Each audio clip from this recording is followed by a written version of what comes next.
Hi and welcome back. In Luke chapter 11, we have that amazing story of Lazarus. And you know, Lazarus died, he was buried. And when Jesus came to the tomb, tomb was covered by this rock, and he asked them to roll the stone away. And then Jesus prayed and he cried out. And he says, Lazarus, come forth.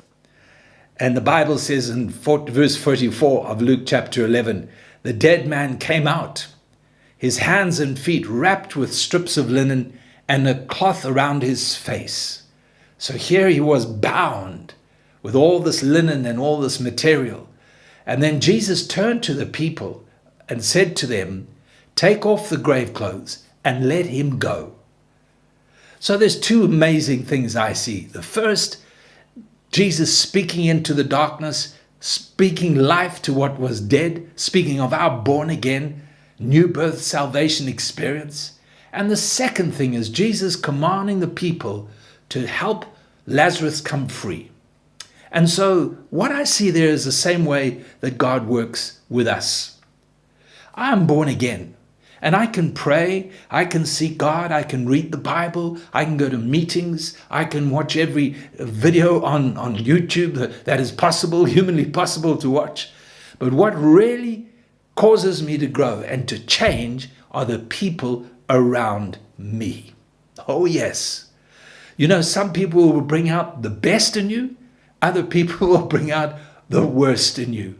But one thing's for certain, you and I, we need interaction.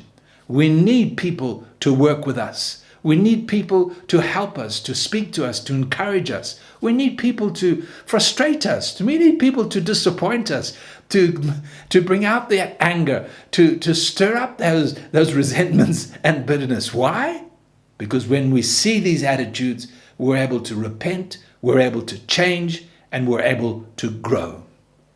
Proverbs 27:17, it says, as iron sharpens iron, so a man sharpens the countenance or character of his friend.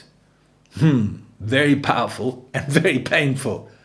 Peter was rebuked by the Apostle Paul in Galatians chapter 2. And later on, Peter refers to Paul and says, this guy, he had hard things to say.